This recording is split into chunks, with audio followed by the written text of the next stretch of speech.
Okay, we are in final book. Final movie. Nope. 2 movies. Part 1, part 2. Yeah. Money, right? Well, we have additional content that we want to use.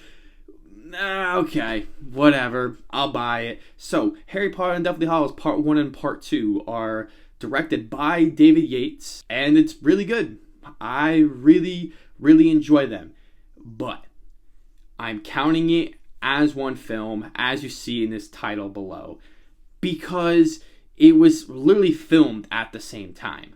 Okay, so and when you watch part 2, like, it literally just cuts in from part 1, so you really can't just watch part 2, because then you feel so out of the loop. You're forgetting all the moments and all the feelings that you got from the first one, because there's so much information and so much content going on that when you get to number 2, it definitely feels like an extension of it. So this counts as one rating in one movie in my books, so we're going to go at it like that. So the way I'm going to structure this review, we're going to talk about part 1 and then talk about part 2 and then just talk about it all together. I think that's just the best way to do it for this video, just in case you guys have watched part 1 today and you want to rewatch it, and then tomorrow you're going to watch part 2 so you can jump back to the video, whatever you want to do. Okay, so part 1 I enjoyed, but let me tell you, I really didn't like it all that much, and let me explain that. So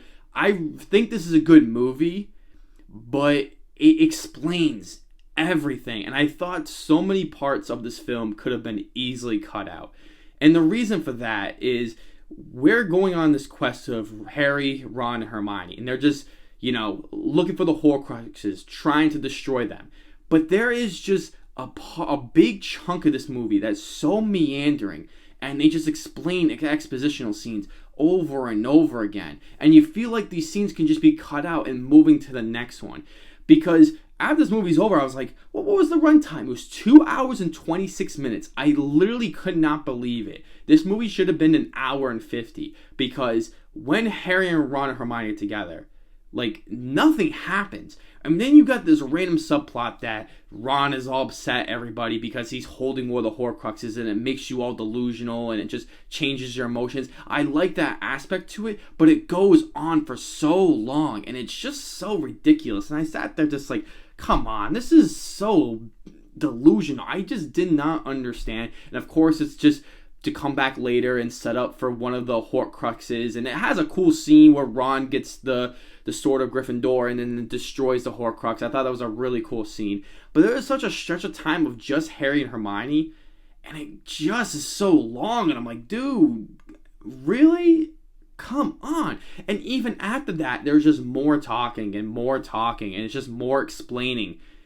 And I just didn't find that interesting whatsoever, because they should have just simplified everything and just put it as a 3.5-hour movie. I guarantee you Harry Potter nerds would go out of their way to watch a 3.5-hour last movie, big battle, it all comes to an end film, and you probably would have made a crap ton of money.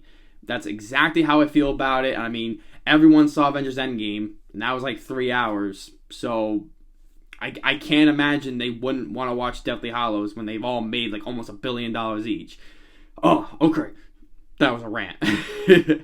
But I'll say there's some good moments where I enjoy that opening scene of them all turning into Harry and they're all trying to fly away, all at the same time, because like these Death Eaters are coming at them. I thought that was pretty cool. And I like the idea of Horcruxes where you're trying to destroy him to take down Voldemort and make him weak. I thought that was a really interesting aspect. But part 1 just doesn't feel that interesting.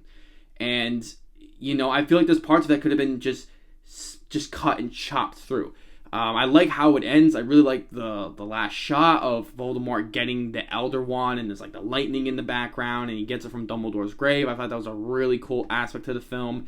The acting is very good. I'll give it that. And it definitely has a really cool climactic moment when they're going to go see Bellatrix Lestrange and that whole group, and Dobby's there and saves them. I thought it was a really entertaining moment, and you feel that intensity, and you're like, why couldn't we get to this sooner? When they all get like captured. I just wish we got to it sooner.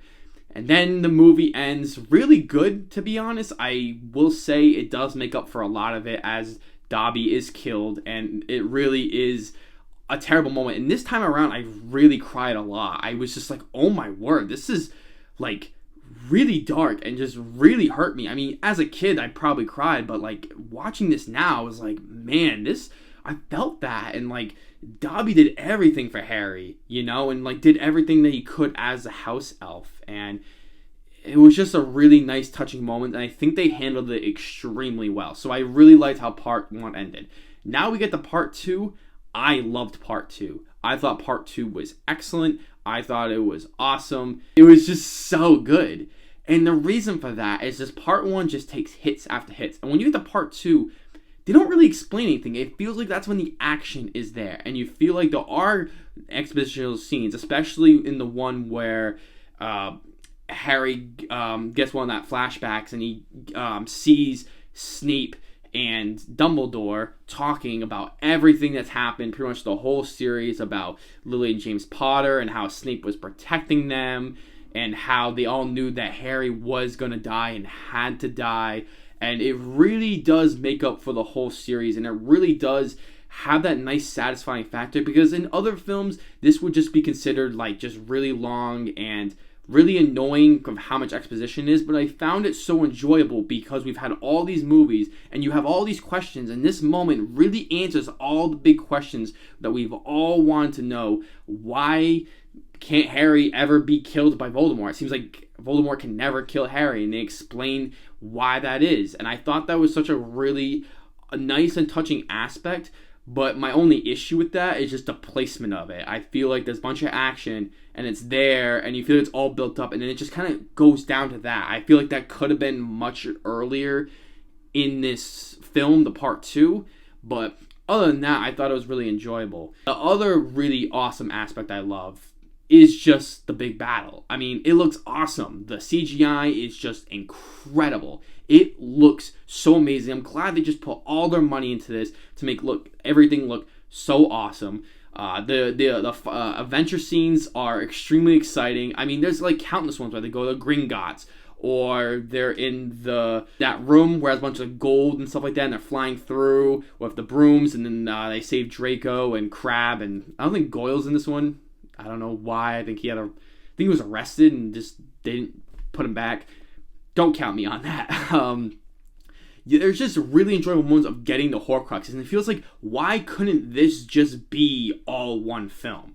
Because the pacing hurts if you put these two films together. There's a lot of bad pacing, but part 2 just flies by, and I realized, oh my word, this movie's almost over. So that was really great. I love all the scenes with Harry and Voldemort together. It's awesome. It's everything we were expecting, everything that we wanted. They have a really awesome, really intense battle, just super great. Everything that happens in part 2 feels very satisfying overall, and it doesn't feel like it's just fan service over and over again like some movies do, if you know what I mean. But I really enjoyed how they respected the fans, and they gave us exactly what we wanted, and it was amazing. You know, you have that amazing scene where Harry dies and he knows he has to die, but it kills a part of Voldemort, but then he like comes back, and then they have the whole big battle. You know, there's some satisfying moments when, you know, Ron's mother kills Bellatrix Lestrange. Oof, that was such a really great moment. Ugh, that made me feel good. I hate Bellatrix Lestrange so much. And, you know, you have a really touching and beautiful ending when Harry and Ginny and Ron and Hermione are sending their own kids to Hogwarts. And it was just so nice to see that, knowing that there was some kind of a hope that Hogwarts can come right back. And it really puts the whole series all back together where we started. I thought that was just a really touching aspect to it. And I think part 2 is only going to work if you really love these Harry Potter films and you're a big fan and you feel really personally attached to these films. That's the only way part 2 is going to work. But I think as a film, without those aspects, I think it's still a really great film, and it works so well. So I'd probably give part 1 a 6 out of 10.